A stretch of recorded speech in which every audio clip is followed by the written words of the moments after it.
Abra sua Bíblia no livro de Atos dos Apóstolos, no capítulo 20.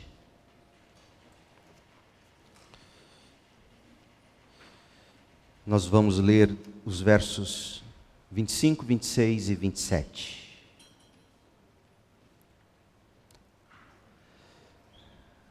Nesta manhã a gente volta mais uma vez à Masterclass de Paulo. E desta vez o tópico é outro, é a fidelidade a Deus.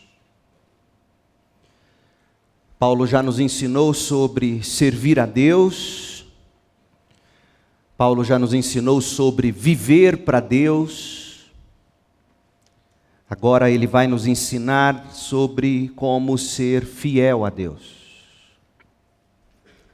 Atos capítulo 20, de 25 a 27.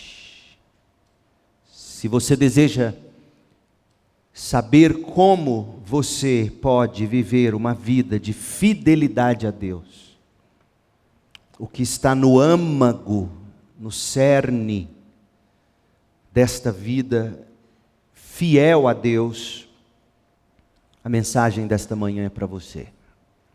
Para tanto, Atos capítulo 20, de 25 a 27, eu leio na nova versão transformadora, a NVT.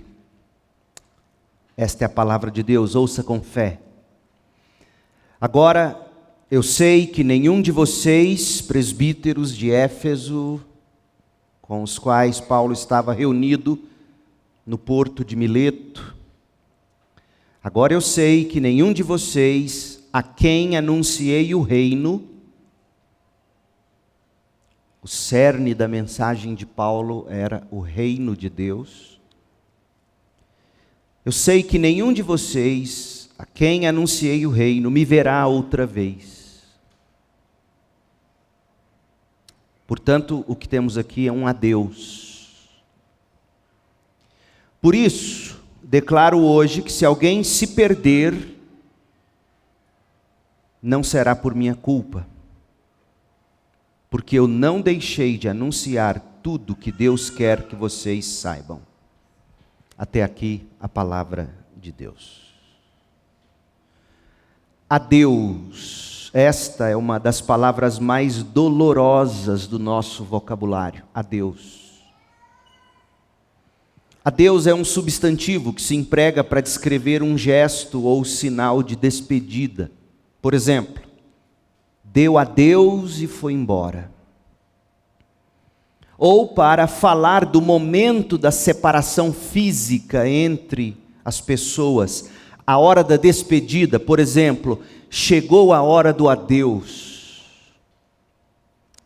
Pode ser também uma interjeição, ou seja, usada como fórmula de despedida, geralmente quando se espera separação longa ou definitiva, por exemplo, adeus, meu amigo. Ou para exprimir pena ou saudade de alguém ou algo que se perdeu e que não tem retorno. Por exemplo, adeus, juventude. O significado de adeus é muito claro, uma vez que traz a preposição a ligada ao substantivo Deus. A palavra está a dizer o seguinte: entrego-te a Deus, encomendo-te a Deus, ou foi-se para estar com Deus, ou vá para estar com Deus. Percebeu, gente? O significado é muito simples, mas sofrido. Tão claro quanto doloroso. Adeus. As pessoas que amamos e já não estão mais aqui entre nós, sejam aquelas que morreram, sejam aquelas que fugiram, sejam aquelas que desapareceram, todas elas jazem nas profundezas do nosso coração e geralmente, quando nós as visitamos na memória, nós sentimos aquela dorzinha gostosa que provocam em nós as boas lembranças relacionadas a essa pessoa que se foi. Mas muitas vezes, essa ausência representa um buraco negro de dor na nossa memória. Sabe por quê? Porque essas pessoas nos deixaram sem que pudéssemos dar adeus. Elas se foram sem um beijo, sem um eu te amo, ou se foram sem que tenha havido tempo para se pedir perdão, se foram sem que houvesse tido oportunidade de se buscar reconciliação, ou se foram sem que tivéssemos falado a elas de Jesus Cristo e da vida eterna com Deus. Essa angústia, a gente sabe, dificulta em muitos casos o adequado processo de separação ou de luto. Meu povo, morte ou separação deveria ser como se despedir no saguão do aeroporto, na frente do portão de embarque. Lá onde as pessoas têm um breve intervalo de tempo em que podem ter uma última palavra ou podem dar abraços apertados e deixar a pessoa amada ir de modo sereno, ainda que com o coração pesado, tendo plena confiança de que em Cristo Jesus tudo ficará bem, certos de que o Senhor guardará a saída e a entrada desde agora e para sempre. Deveria ser assim as despedidas. Tantas vezes, no entanto, nada disso é possível. Porque tem gente que não teve tempo de dizer adeus. E dói mais quando é assim. Tem gente que não aprendeu a dizer adeus. Pior ainda, tem gente que não quer aprender a dizer adeus. E nós temos que aprender a dizer adeus. Mas a realidade é nua e crua. Gostemos ou não, todos nós, gente, estamos a apenas um passo de dizer adeus. A realidade, ela é nua, ela é crua. Um passo do adeus. Deixe isso marinar no seu coração. Pode ser que a pessoa que esteja ao seu lado, você não a veja mais hoje à noite. E deste modo a vida tem de ser vivida. Cada momento tem de ser vivido como se fosse um adeus, com tempo para você dizer adeus, com folga para se dedicar a Deus, aqueles que nós amamos, e dizer a eles do amor de Jesus Cristo, certos de que partir e estar com Cristo é incomparavelmente melhor. Salomão diz algo que precisa ser levado muito a sério. Leia comigo Eclesiastes 3, de 1 a 8. Há um momento certo para tudo, um tempo para cada atividade debaixo do sol. Há tempo de nascer e tempo de morrer. Há tempo de se alegrar, portanto, e há tempo de dizer adeus. Tempo de plantar e tempo de colher, tempo de matar e tempo de curar, tempo de derrubar e tempo de construir, tempo de chorar e tempo de rir, tempo de se entristecer e tempo de dançar, tempo de espalhar pedras e tempo de ajuntá-las, tempo de abraçar e tempo de se afastar, tempo de procurar e tempo de deixar de buscar, tempo de guardar e tempo de jogar fora, tempo de rasgar e tempo de remendar, tempo de calar e tempo de falar, tempo de amar e tempo de odiar, tempo de guerra e tempo de paz. Há um momento certo para tudo. Então Salomão costura uma pergunta a tudo que ele acabou de dizer. Veja o verso 9, Eclesiastes 3, 9.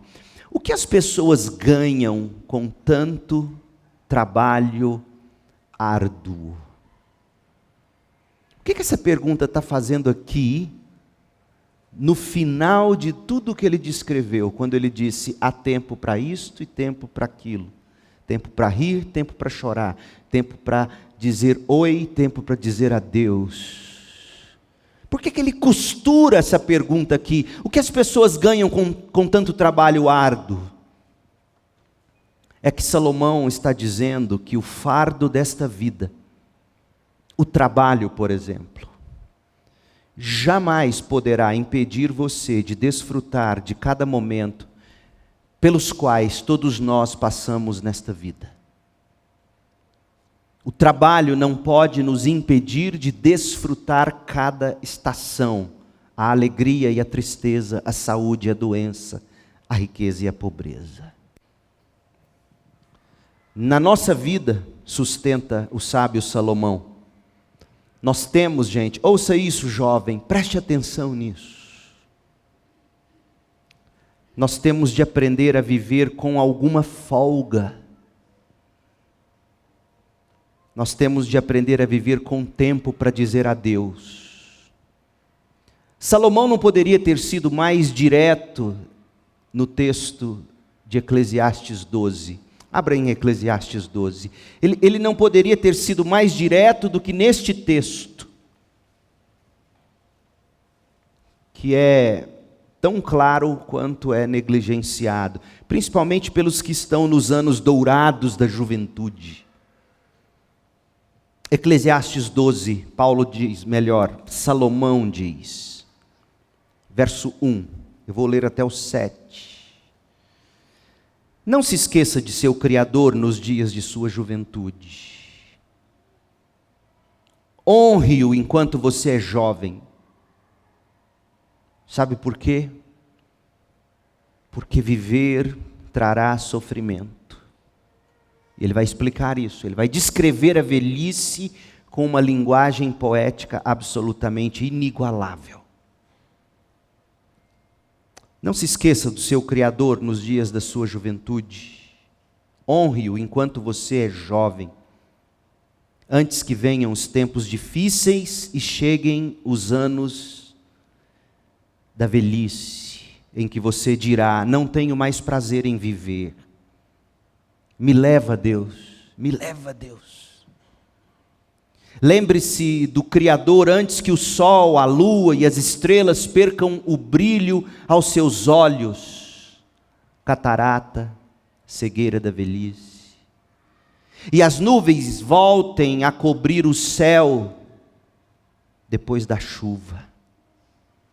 Lembre-se do Criador antes que suas pernas comecem a tremer e antes que seus ombros se encurvem. Lembre-se do Criador antes que os poucos dentes que lhe restam já não possam mastigar e antes que seus olhos deixem de ver com clareza. Lembre-se do Criador antes que seus ouvidos fiquem fracos e você já não ouça o som das pessoas trabalhando nas ruas. Hoje você levanta com o primeiro canto dos pássaros, mas chegará o dia em que você não ouvirá mais os pássaros.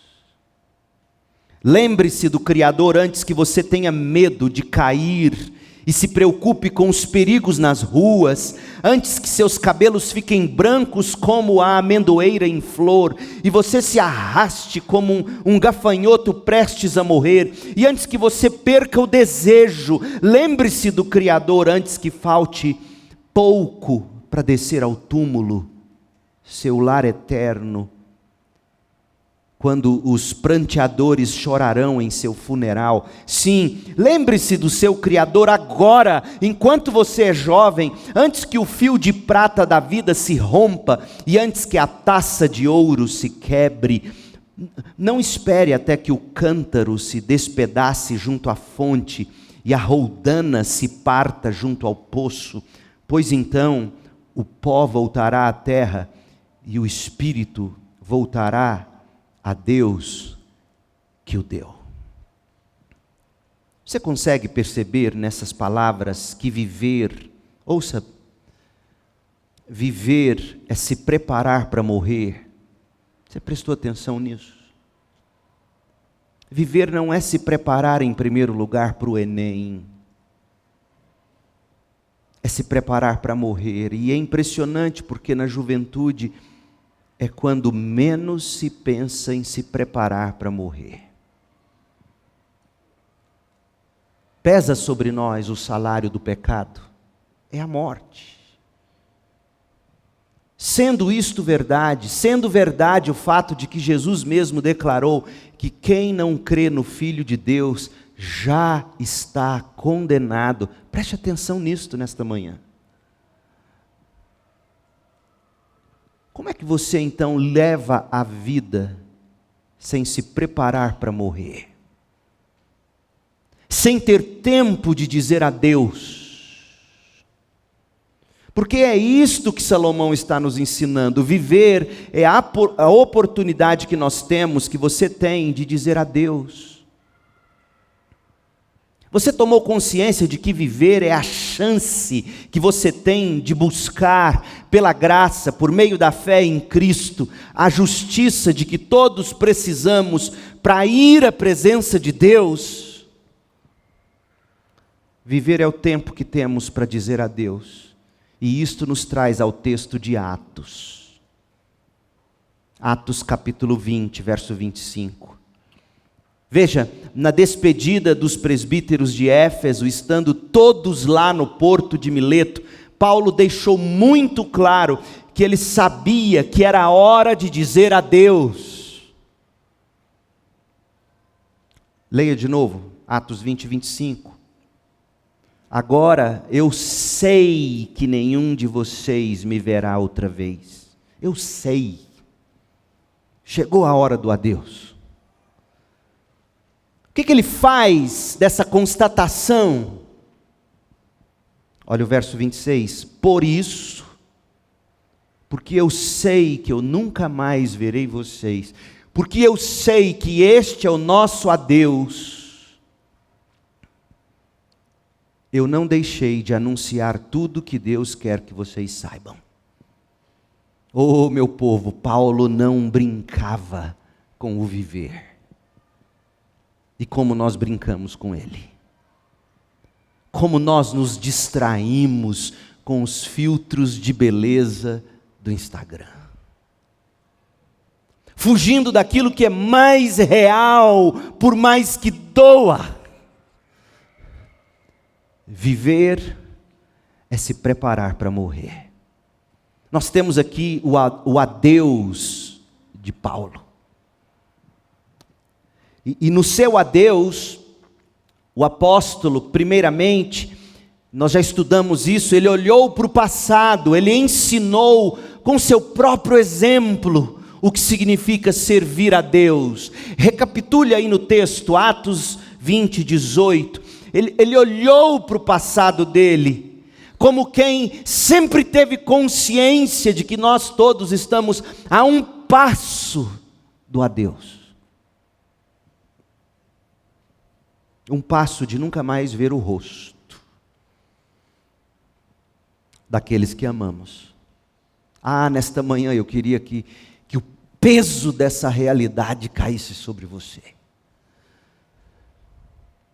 Atos 20, 18, vocês sabem que desde o dia em que pisei na província da Ásia até agora, eu fiz o trabalho do Senhor, vocês sabem. E aí Paulo vai até o verso 21 dizer como é que ele serviu a Deus. Vocês sabem, vocês viram meu exemplo. Então Paulo olhou para o futuro e apresentou aos presbíteros de Éfeso quais eram os seus planos pessoais. E aí ele passou a ensinar o que é viver para Deus. Verso 22. Agora,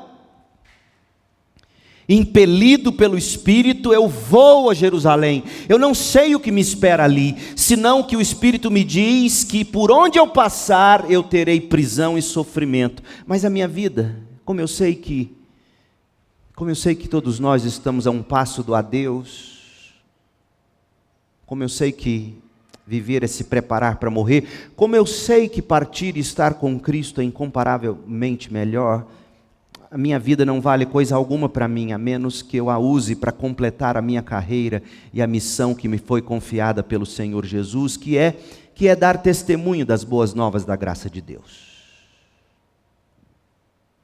Ele olhou para o passado e ensinou com a própria vida o que é servir a Deus. Ele olhou para o futuro e ensinou com seus próprios planos o que é viver para Deus. E agora, ainda preparando o terreno, porque se você notou, nós já estamos na metade da aula de Paulo.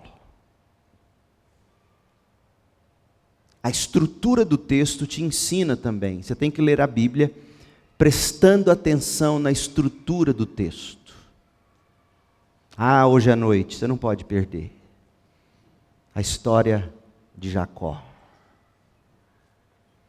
A estrutura do texto nos ensina. Pois bem, se você já prestou atenção, a Masterclass de Paulo começou no verso 18 e ela vai terminar no verso 38. Nós já estamos na metade da aula. E até agora ele não deu qualquer voz de comando. Até agora ele não disse, façam isto, façam aquilo, creiam nisto, creiam naquilo.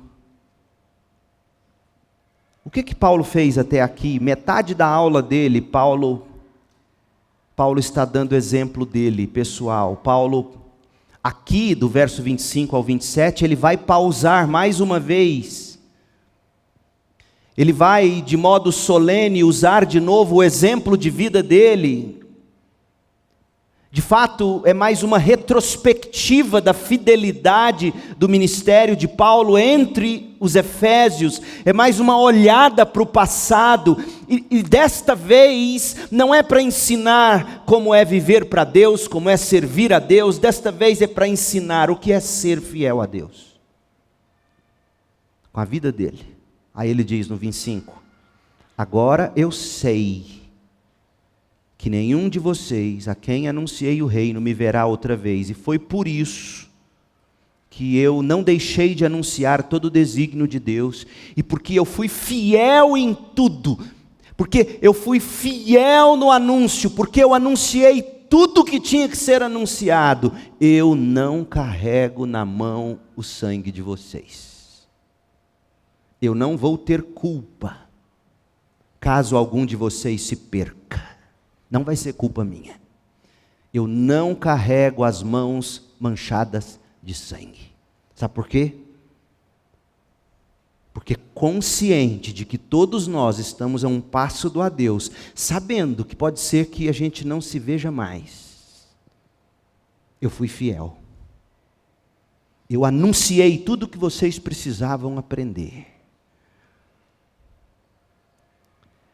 E aí então, da metade da aula para o fim, é que Paulo começa a dar voz de comando, verso 28. Portanto, cuidem de si mesmos e do rebanho sobre o qual o Espírito Santo os colocou como bispos, a fim de pastorearem sua igreja, comprada com seu próprio sangue. Gente, isto é absolutamente notável. Porque foi só depois da metade da mensagem dele que Paulo começou a dizer aos presbíteros para fazerem algo, para crerem nisto ou naquilo. Metade desta mensagem de adeus foi autobiográfica. E o que se aprende com isso? Aprende-se que ser fiel a Deus, gente, é antes de tudo viver de tal modo que o seu passado e os seus planos para o futuro encarnem a mensagem que você crê e prega. A sua vida é exemplo vivo do evangelho que você crê. A sua vida é exemplo vivo do evangelho que você comunica às pessoas à sua volta. Você vive o que você prega e você prega o que você vive, e essas coisas se misturam, vida e voz. De algum modo é como se o verbo É como se a verdade de Cristo e a vida de Cristo se encarnasse na sua vida. Aliás, é isso que Paulo quer que aconteça, segundo Gálatas 5,19. Ele quer que Cristo seja formado em vocês. Paulo está falando de autenticidade. Eu prego o que eu vivo o que eu prego, e vocês sabem disso. Vocês viram meu procedimento. Vocês estão absorvendo dos meus planos para o futuro. Eu fui fiel a vocês. Eu fui fiel a Deus. Eu anunciei tudo o que vocês precisavam ouvir. Portanto, se algum de vocês se perder, não é por minha culpa. Eu não carrego o sangue de ninguém. Ele está ensinando com a vida dele, isso é autenticidade. Ser fiel a Deus é ser autêntico. Em primeiro lugar. Ai, como falta autenticidade entre o povo de Deus. É um escândalo o modo de viver evangélico. Autenticidade não é sinônimo de aparecer para os outros. Autenticidade é genuinidade, é ser de verdade. Isso é ser autêntico. É ser alguém de verdade. Ser autêntico é não ser alguém de mentira, é ser verdadeiro, não falso. Autenticidade não é contar papo ou vantagem sobre si mesmo aos outros. Não era disso que Paulo estava falando. Era bem diferente disso. Paulo não estava verbalizando a esmo o seu passado e o plano para o futuro, porque ele queria louros e louvores dos homens. Não é porque ele queria ouvir deles: é mesmo, Paulo, você foi tão fiel entre nós, você viveu para Deus, você serviu a Deus. Oh, Paulo, homem de Deus, uma salva de palmas para Paulo. Não é isso que Paulo queria. Paulo estava abrindo o coração para os presbíteros. Paulo estava tentando ajudá-los a ver como a mensagem do Evangelho, quando penetra de verdade alguém, transforma e redireciona a vida dele ou dela que crê. Uma história nova é escrita na vida e com a vida desse crente. Paulo estava dizendo que a vida do evangélico é tão importante quanto a verdade do evangelho que o evangélico prega. É por isso que Paulo podia dizer com propriedade, e a gente nem tem coragem de usar isso, porque a gente arrumou uma maneira de não ser tão autêntico. Não olha para homens, olha para Jesus. Deixa o pau quebrar, olha para Jesus. Mas Paulo diz, não é assim. Paulo diz, tem que ser autêntico. Tem que ser de verdade, tem que ser real, não pode ser nota falsa. Por isso ele diz em 1 Coríntios 11:1, sejam meus imitadores, como eu sou imitador de Cristo. E o que ele está fazendo aqui em Atos 20, é dizer, imitem como eu vivi, imitem como eu faço planos, imitem como eu sou fiel. É autenticidade. E se você acha que viver de tal modo autêntico, e poder dizer, imitem-me como eu imito Cristo. Se você acha que isso era algo requerido apenas dos apóstolos, é porque você não leu a Bíblia com atenção. Deixa eu te mostrar o que Paulo escreve em Filipenses 3,17. Abra em Filipenses 3,17. Ele diz assim, irmãos, sejam meus imitadores, imitem minha autenticidade, e aprendam com aqueles que seguem o nosso exemplo. Opa! Paulo está dizendo, não tem como, gente, nós vamos imitar alguém. Não tem como, você vai seguir um influencer. Não tem jeito. Nós somos seres seguidores, por natureza. E Paulo está dizendo que o seu influencer seja aquele que me imita imite aqueles que me imitam. Sejam meus imitadores, e quando não tiver como vocês me virem para me imitarem, então imitem também aqueles que seguem o nosso exemplo, aqueles que me imitam. Ou seja, você tem que imitar quem imita o apóstolo. Era isso. Sabe por que Paulo falava nesses termos aos filipenses? É triste, mas é verdade. Naquele tempo já havia evangélico pregando uma coisa e vivendo outra. Por isso ele diz, não imitem esses. Já tinha evangélico atacando e amarrando o diabo, mas vivendo como o diabo gosta. Já tinha evangélico exorcizando o diabo com a cruz, mas vivendo como inimigos da cruz. E Paulo diz, não imitem estes.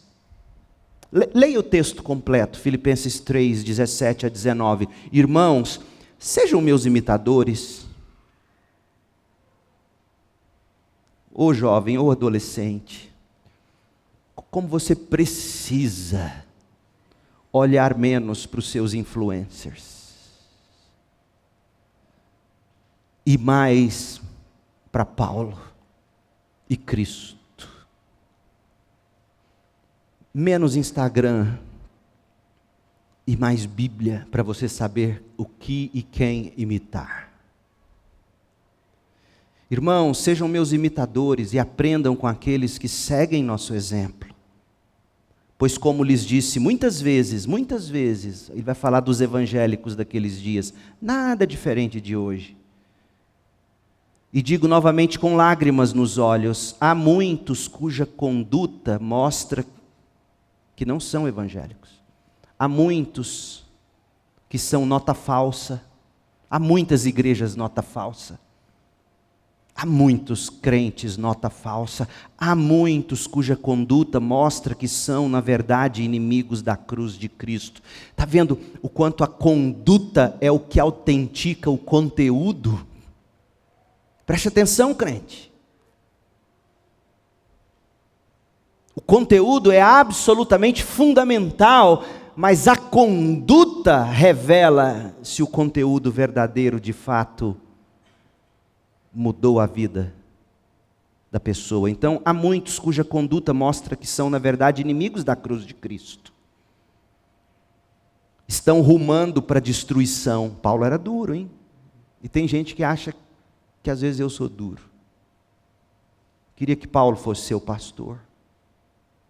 Dizendo aqui para você nesta manhã o seguinte, tem muitas igrejas rumando para a destruição, tem muitos inimigos da cruz, e Paulo não está falando de quem não pregava a cruz, não, eles pregavam a cruz, eles pregavam o evangelho, estão rumando para a destruição, e sabe por que eu sei? Porque o Deus deles é o próprio apetite.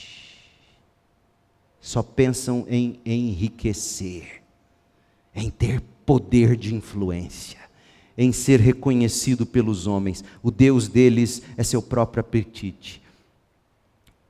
Irmãos de Isaac, vangloriam-se de coisas vergonhosas e pensam apenas na vida terrena. Pensam apenas num Brasil de direita. Pensam apenas num Brasil socialista. Pensam apenas na prosperidade, na saúde, no bem-estar. Pensam em ganhar o mundo, mas já perderam a alma faz tempo. Não imitem eles, não imitem eles. Portanto, a primeira coisa que Paulo ensina sobre ser fiel a Deus é isto. E isso nós retiramos da estrutura de Atos 20. Metade da masterclass, as lições foram retiradas da autobiografia de Paulo. Eu prego o que eu vivo o que eu prego. Imitem-me, eu sou de verdade. Aí alguém poderá dizer, isso é orgulho, isso é vaidade. Não! Outra coisa que crente precisa aprender é receber os elogios corretos do modo correto. Tipo, seria falsa modéstia, eu termino de pregar, alguém vem e apropriadamente, se for o caso, elogia e diga: poxa pastor, que sermão, muito obrigado. É absolutamente apropriado eu dizer: obrigado, irmão. Em vez de com falsa modéstia dizer: não. Mas lá dentro você está: uhul! Não é inapropriado você receber elogios e agradecer por eles. Você não pode buscá-los. E não era isso que Paulo buscava. A primeira coisa que Paulo ensina sobre ser fiel a Deus é isto: você calça a verdade que você crê e proclama com os sapatos da vida que você vive. Você calça a verdade que você crê e proclama com os sapatos da vida que você vive. Em uma palavra, fiel a Deus é sinônimo de autenticidade. Pois bem, esse Paulo fiel a Deus, que vivia como quem sabe que todos nós estamos a um passo do adeus, e portanto Paulo arrumava tempo para dizer adeus. Esse Paulo autêntico, que vivia o que pregava o que vivia, esse Paulo que encarnava o Evangelho, ele falará agora, de modo mais prático e direto, a respeito da fidelidade de Deus. Leia de novo, Atos 20, 25. Agora, sei que nenhum de vocês, a quem anunciei o reino, me verá outra vez. Por isso declaro que se alguém se perder, não será por minha culpa. Eu fui fiel, eu não deixei de anunciar tudo que Deus quer que vocês saibam. Deixe-me fazer 4 destaques aqui. Primeiro, fidelidade a Deus implica em intencionalidade. Verso 25, agora sei que nenhum de vocês me verá outra vez. E porque eu sei disso, eu declaro hoje que se alguém se perder, não será por minha culpa, porque eu não deixei de anunciar. Eu não deixei de anunciar, porque eu vivi como quem sabe que a qualquer momento é a Deus. Você tem noção disso? Isso muda a maneira como você diz bom dia para um filho. Como você diz tchau para a esposa. Como você abraça um amigo. Paulo tinha intencionalidade em tudo que... Aí você pode se perguntar, como é que eu posso ser assim? Você tem que ser aberto às inclinações do Espírito. Você se lembra de Atos 16, de 6 a 10? Paulo tinha planos de pregar na Ásia, tinha planos de chegar a Éfeso, mas o Espírito Santo o impediu. Como o Espírito Santo o impediu? Eu daria se tivesse, até porque não tenho, mas digamos que alguém me emprestasse, porque parcelado você compra até o Itaú. R$1 milhão para saber de que modo o Espírito te impediu de pregar na Ásia, Paulo. Me diga. Pode ter sido um trilhão de coisas que aconteceu, circunstâncias, saúde, alguma coisa veio como convicção de Deus, impedindo, dizendo, não, eu não vou pregar na Ásia. O Espírito não quer que eu pregue na Ásia. Então, chegando à fronteira da Mísia, tentaram ir para o norte, em direção à Bitínia, mas o Espírito de Jesus não permitiu, de novo. Lembra que Paulo mesmo diz que ele estava indo para Jerusalém, impelido pelo Espírito. E lembra que nós falamos que ser impelido é isso, é ser levado sob custódia. Paulo é um homem que viveu sob a custódia do Espírito. Não vou para a Ásia, não é o que Jesus quer. Aí eles seguiram viagem pela Mísia até o porto de Troade, e naquela noite Paulo teve uma visão, na qual um homem da Macedônia, em pé, lhe suplicava: venha para Macedônia, nos ajude. Então decidimos partir de imediato para Macedônia, concluindo, veja o raciocínio dele, é impressionante, gente. Concluindo que Deus nos havia chamado para anunciar na Macedônia as boas novas. É impressionante, porque o mover do Espírito na vida de Paulo não anulou o raciocínio, até porque a palavra é muito clara: concluir. O que é conclusão? É o resultado de alguma reflexão, de alguma ponderação. Veja que o Espírito de Deus, ele não guia você numa espécie de transe. É como se ele aguçasse seu raciocínio para perceber melhor as circunstâncias, os momentos, a hora certa. Paulo não está dizendo, e ele teria toda a autoridade para dizer diante do que a gente acabou de ler, Paulo não está dizendo, Deus mandou. Paulo está dizendo, nós concluímos que Deus, então decidimos, é plural.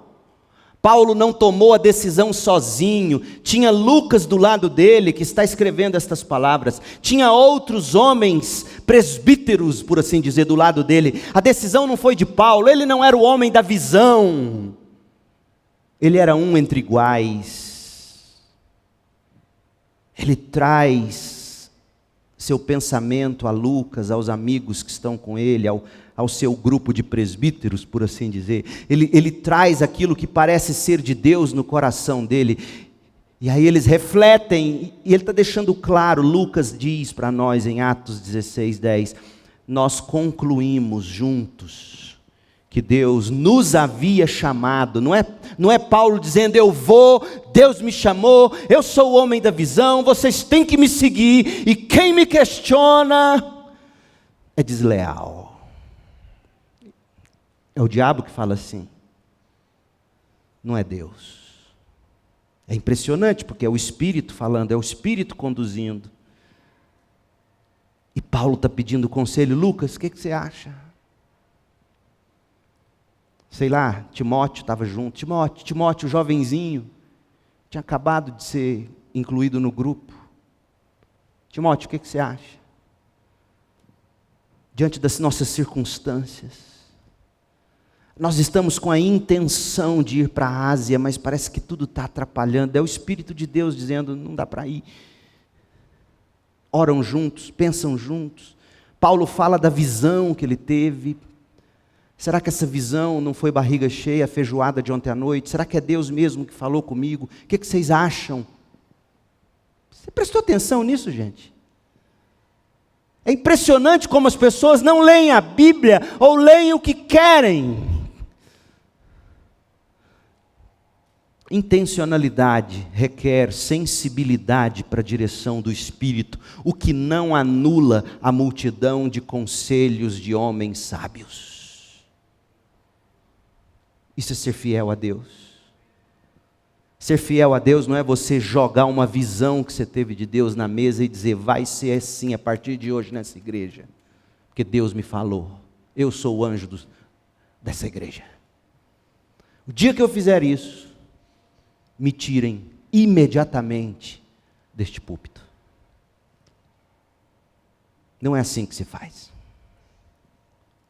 O Espírito impele, o Espírito impede. Deus até traz visão sobrenatural, mas você decide com os seus iguais. É por isso que somos congregacionais. É por isso que a liderança da igreja traz assuntos dizendo, parece-nos bem que seja assim, e para vocês? Olha a espiritualidade de uma assembleia congregacional. E tem batista que dá a mínima para isso. Mas quando vem é para descer o pau, para brigar. Não é nem uma coisa nem outra. Fidelidade a Deus implica em intencionalidade. Intencionalidade requer sensibilidade para a direção do Espírito, e isto não anula a multidão de conselhos de homens sábios. Segundo, fidelidade a Deus implica em temer carregar sangue nas mãos. Verso 26 de Atos 20: se alguém se perder, não será por minha culpa. Ou como coloca a Almeida Revista e Atualizada, protesto no dia de hoje, deixo registrado em cartório, é como se ele estivesse dizendo, eu estou limpo do sangue de todos. Isso significa que ouvir a voz de Deus em face da grande comissão de Cristo, diante da grande comissão de Cristo, você não pode endurecer o coração, você tem que falar. Falar até o limite. Por exemplo, em Atos 18, versículo 5, Silas e Timóteo, que estavam naquela decisão que juntamente com Lucas, Paulo tomou, lembra? Da visão, pareceu-nos bem ir para Macedônia. Aqui em Atos 18 a gente descobre quem estava ali naquele grupo. Era pelo menos Paulo, Lucas, Silas e Timóteo. O jovenzinho Timóteo. Paulo ensinando ele a tomar decisões. Por isso que nós acreditamos em jovens que Deus começa a chamar para o ministério. Por isso que a igreja vira e mexe e investe em alguém para o ministério. No momento nós temos buscado discernimento e sabedoria para abençoar o Marcos. O Marcos é o nosso Timóteo da vez. Silas, Timóteo, Paulo, Lucas. Eles se dedicaram totalmente à pregação da palavra, testemunharam aos judeus que Jesus era o Cristo, mas quando eles se opuseram a Paulo e o insultaram, Paulo sacudiu o pó da roupa e disse, eu vou no STF. Interessante. Ô, igreja evangélica brasileira. Paulo diz, tá bom, vocês são responsáveis por sua própria destruição, eu sou inocente. Ou seja, a Ara diz, eu estou limpo do sangue de vocês, de agora em diante eu vou pregar para os gentios, não prego mais para judeu.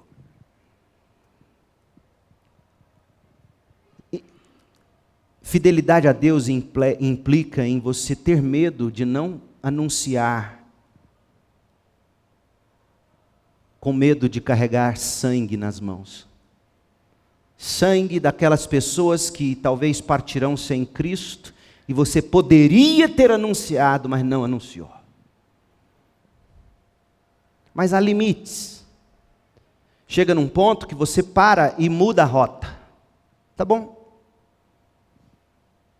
Aí você vai arrancar o sapato, sacudir poeira. Você não vai fazer isso, porque Paulo fez isso. Isso aqui era uma linguagem do Antigo Testamento. O judeu entendia muito bem o que Paulo estava dizendo.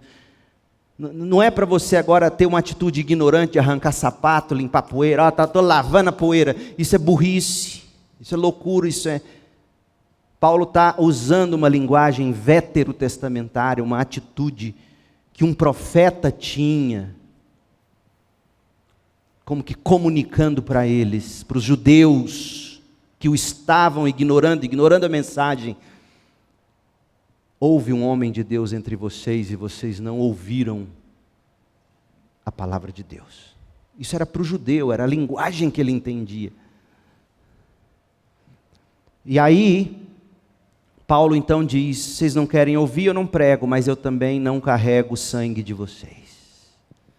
Era a linguagem do profeta Ezequiel. Você não vai dizer isso numa reunião de família no Natal, dizer, eu não prego mais para vocês, o sangue de vocês não está na minha mão, aleluia, glória a Deus. Você não vai fazer isso. Se você vier chegando para mim e dizer, pastor, e me contar isso, eu trago o seu nome em assembleia e desligo você. Eu não, a igreja. Porque isso é ignorância. Mas lá no fundo você vai perceber, não dá mais para eu falar.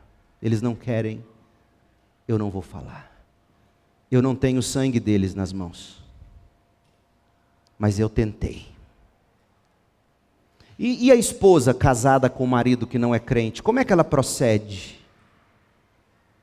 para não carregar o sangue, caso o marido saia ou morra sem Cristo? Pedro dá uma lição tão linda, 1 de Pedro 3, de 1 a 2, esposas, sujeitem-se, submetam-se à autoridade do marido, assim, mesmo que o marido se recuse a ouvir você, a obedecer a palavra, sabe como é que você vai conquistar o seu marido? Por sua boa conduta, sem palavra alguma, deixando ele observar seu modo de viver puro e reverente. Olha que coisa linda.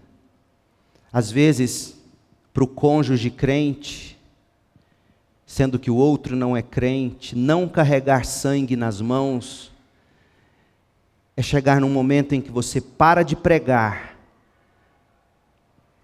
para que o seu procedimento grite nos ouvidos dele ou dela. Gente boa, sem bico, sem emburrar, sem enfiar sua vida na igreja e não ter tempo para o marido mais, ou para a esposa. Não, eu estou fazendo a obra de Deus. Não. Uma vez uma mulher me procurou dizendo, meu marido não é crente, ele está implicando de eu trabalhar para a igreja. Eu falei, como é que é a sua rotina? Ela me contou, eu falei, eu crente já teria pedido a carta de divórcio nesse caso. Não é assim. Orientei essa mulher, pela graça de Deus ela me ouviu. Não passou muito tempo, 2 anos no máximo talvez. Eu estava com esse homem na classe, marido dela, para batismo. O procedimento diferente, começou a falar alto.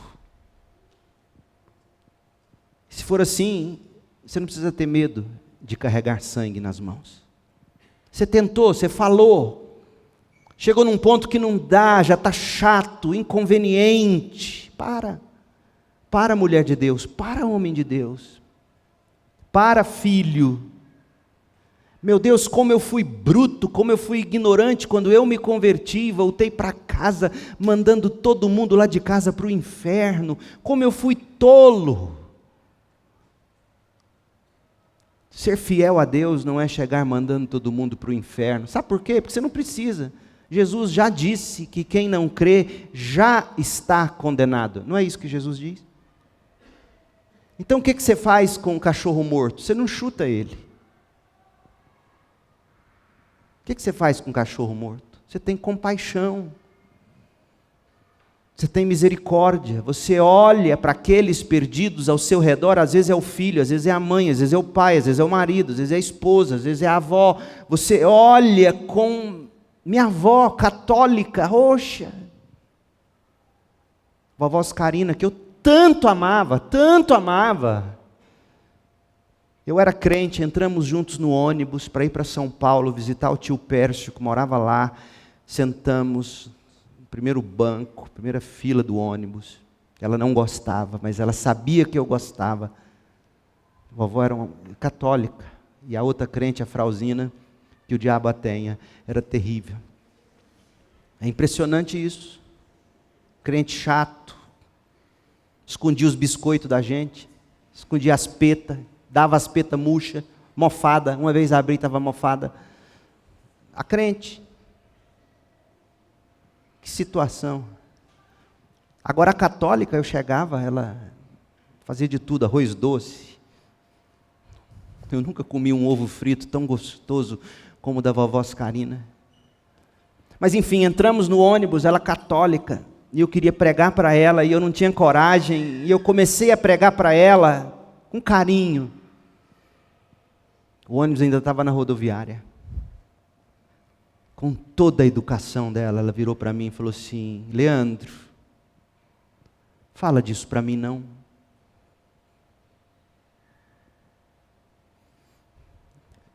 Eu não falei mais. Eu não falei mais. Eu comecei a viver.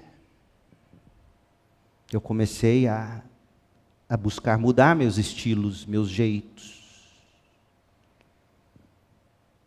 É isto.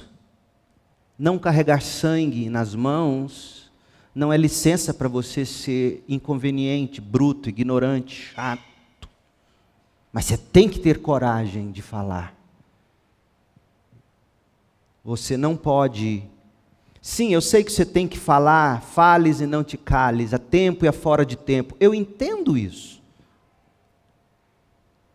Mas chega num momento em que você entende o limite. Paulo fez isso, sacudiu a poeira e foi. Pedro está dizendo, ora, para de pregar para o marido. Não, mas a Bíblia não fala que é a tempo e fora de tempo, fales e não te cales. Pedro está falando, cala um pouco. Porque o que você é, diz um ditado americano, o que você é, fala tão alto que o que você fala, os outros não conseguem ouvir. E se você tiver sangue nas mãos, se você tiver deixado de falar para alguém, porque isso pode acontecer, eu já ouvi gente dizendo, pastor, eu tive a chance e não preguei. Eu tenho sangue nas mãos. O que eu faço, pastor? Você se lembra de 1 João 1,9. Se confessarmos os nossos pecados, Ele é fiel e justo para perdoar nossos pecados e nos purificar de toda injustiça. Você diz, Deus, eu pequei, eu não falei. Eu tenho sangue aqui, mas lave esse sangue com o seu sangue derramado na cruz. Lava. E aí você passa a viver como quem diz, eu nunca mais vou me calar quando a chance surgir. Terceiro, fidelidade a Deus implica em ter desejo de conhecer todo o desígnio de Deus. Todo o desígnio de Deus. Atos 20, 27. Tudo que Deus quer que vocês saibam, Paulo diz, eu disse a vocês, tudo que Deus quer que vocês saibam. Todo o desígnio de Deus. Sabe o que eu entendo aqui? Para Paulo ter ensinado todo o desígnio de Deus, isso implica que ele primeiro teve que o quê? Aprender. Como é que você ensina o que você não sabe? Então há uma lição muito grande aqui para a maioria de vocês que são apenas ouvintes. É dever do cristão, faz parte de ser fiel a Deus, o cristão querer conhecer todo o desígnio de Deus, conhecer doutrinas. Por isso que a gente lê nos nossos cultos o que a gente crê. Você tem que conhecer todos os desígnios de Deus. Eu pedi na editora para a gente ter mais dessas cópias, está fora de estoque, estou esperando o momento da reimpressão para a gente ter mais, para você ter isso em mãos, o pacto da igreja, as doutrinas da igreja. Você tem que conhecer, ler as referências bíblicas, conhecer os tópicos. Todo o desígnio de Deus é ensinado para que você aprenda. Então, parte de ser fiel a Deus significa viver como Pedro, o apóstolo, escreveu, como bebês recém-nascidos, desejando intensamente o puro leite espiritual. Pedro não está falando que você tem que desejar só as coisas simples. Ele está dizendo aqui, neste contexto, que você tem que desejar as coisas, conhecer, como o bebê anseia pelo peito da mãe. Ser fiel a Deus implica em você conhecer a sua Bíblia, conhecer as doutrinas, estar numa igreja que ensina todos os desígnios de Deus. Isso é ser fiel a Deus. 2 de Pedro 3,18, cresçam na graça e no conhecimento de nosso Senhor e Salvador Jesus Cristo. Cresça no conhecimento de todo o desígnio de Deus, todas as doutrinas. E a última observação, fidelidade a Deus implica em ter coragem para anunciar todo o desígnio de Deus. Paulo não deixou de anunciar tudo o que Deus queria que os efésios soubessem. Paulo não ensinou só os textos bíblicos que eram mais fáceis de engolir.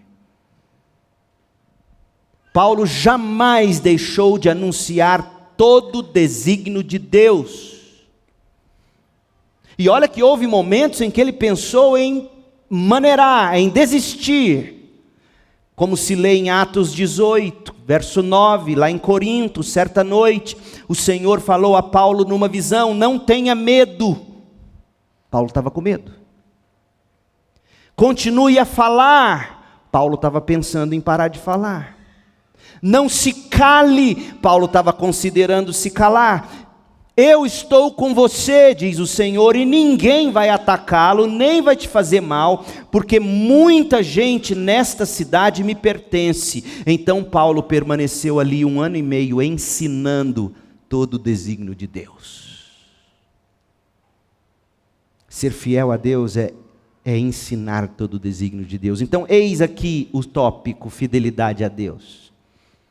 Ter intencionalidade para compartilhar o Evangelho, estando sensível à direção do Espírito,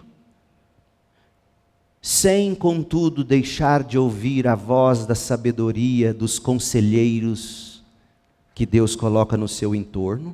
Segundo, fiel a Deus significa temer não compartilhar o Evangelho, temer carregar sangue nas mãos. Significa desejar conhecer o Evangelho, cada verdade. E a propósito, meninas, eu estou nas mãos com o livro Mulheres da Palavra, que eu mesmo vou ensinar para vocês esse semestre. Como vocês podem estudar a Bíblia com a mente e com o coração, estudando a Bíblia com um propósito, estudando a Bíblia com perspectiva, com paciência, com um processo, e com prece, com oração. Já estou trabalhando nesse material. Logo, logo iniciaremos as aulas e o encontro dos homens na escola da palavra, estudando a vida de Paulo, a teologia de Paulo, porque nós queremos conhecer todos os desígnios de Deus.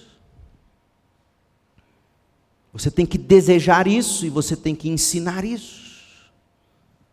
Agora, sei que nenhum de vocês, a quem anunciei o reino, me verá outra vez. Por isso declaro hoje, que se alguém se perder, não será por minha culpa, pois não deixei de anunciar tudo o que Deus quer que vocês saibam. Inclusive as doutrinas que ofendem, inclusive as doutrinas que machucam. Então, você lê esses versículos de Paulo e descobre que obediência e coragem são tão importantes quanto doutrina e verdade. Porque para Paulo, os dois eram inseparáveis. Paulo disse: não deixei de anunciar, isto é, eu sou um tipo de pessoa autêntica, sensível ao Espírito, obediente, corajosa. Eu sou esse tipo de pessoa que não deixa de anunciar, eu sou fiel. Mas isso está atrelado com tudo que Deus quer que vocês saibam. Eu tenho um tipo de doutrina, eu sou um tipo de homem com um tipo de doutrina, eu anunciei todo o desígnio de Deus. E é isto que a gente deseja como igreja, um tipo de gente autêntica, um tipo de gente sensível, obediente, corajosa, com um tipo definido de mensagem e doutrina. Nós somos uma igreja protestante. Não somos católicos apostólicos romanos, nós somos católicos apostólicos protestantes, de linha batista, com pegada ou tom reformado, é o que está aqui na nossa declaração de origem. É esse o tipo de doutrina que nós cremos.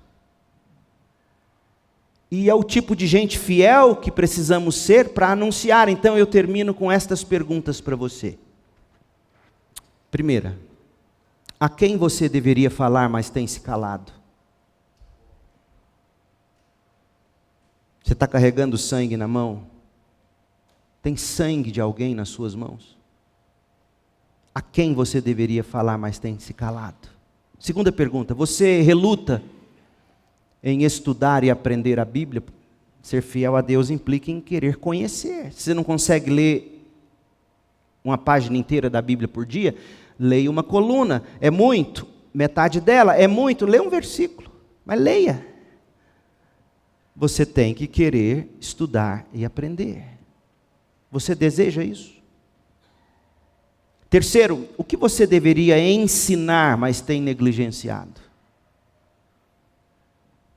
Quarto, a sua voz da verdade e pela verdade tem sido calçada pela sua vida autêntica. Aquilo que você prega, você vive. Você tem condições de poder dizer: me imitem, como eu imito Jesus Cristo. Você vive o que prega, você prega o que vive. Deste púlpito, todo o desígnio de Deus tem sido anunciado. A congregação é a guardiã deste púlpito, saibam disso. É isto que significa ser batista. Não é o pastor sozinho que guarda este púlpito. A congregação é a guardiã deste púlpito. E portanto, pergunto a vocês: deste púlpito, todo o desígnio de Deus tem sido anunciado? Das crianças aos mais velhos, todo o desígnio de Deus tem sido estudado na escola bíblica, nos pequenos grupos, na MCM, Mulheres Cristãs em Missão, nos departamentos. Todo o desígnio de Deus tem sido ensinado, ou a gente está seguindo as ondas da contemporaneidade? Vamos estudar sobre diversidade, vamos estudar sobre o papel da mulher, Peraí, qual é a pauta que dirige nossos departamentos, nossos ministérios? São os desígnios de Deus? Ou o que a cultura imprime como sendo necessário? E por fim, como igreja, a gente vive o que prega? A gente prega o que vive?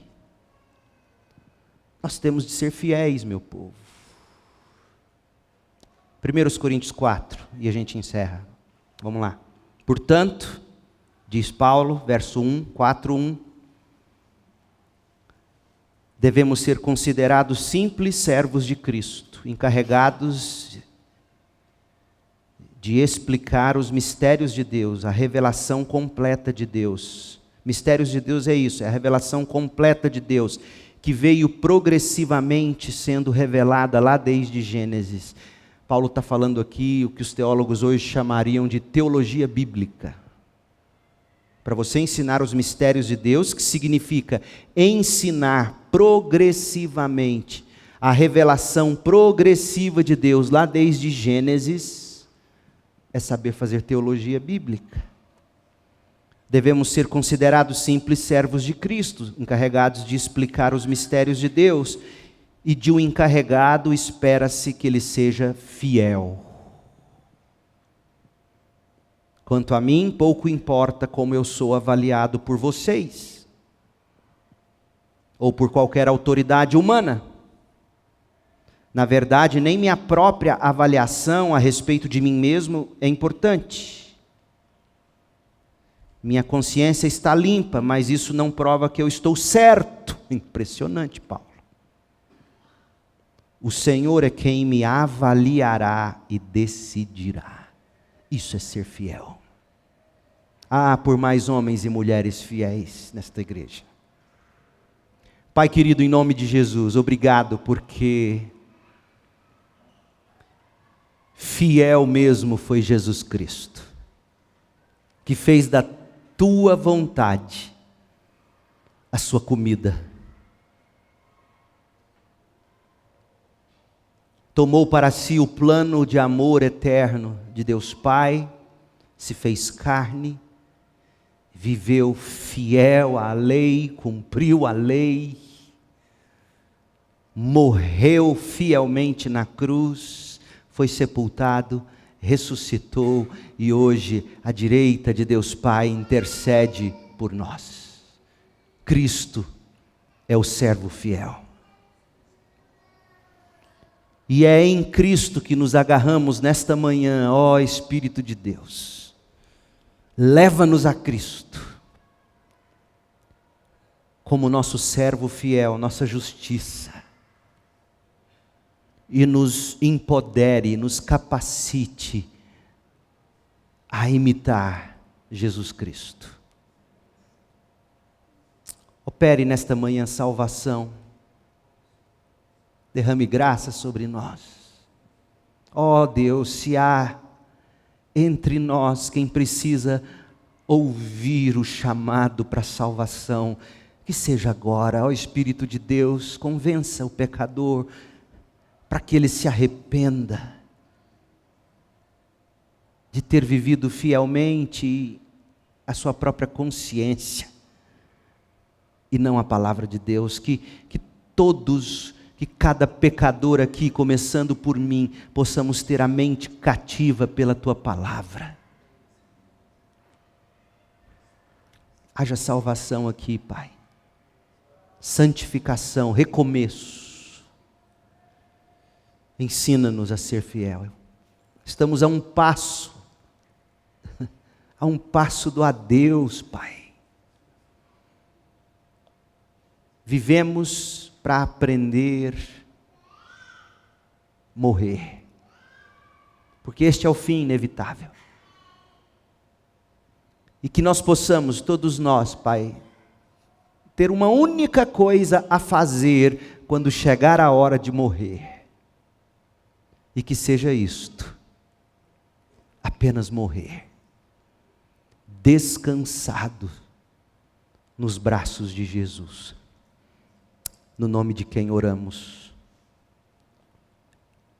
agora e para sempre, pedindo que a graça de Jesus, o amor de Deus Pai e a consolação do Espírito estejam sobre nós.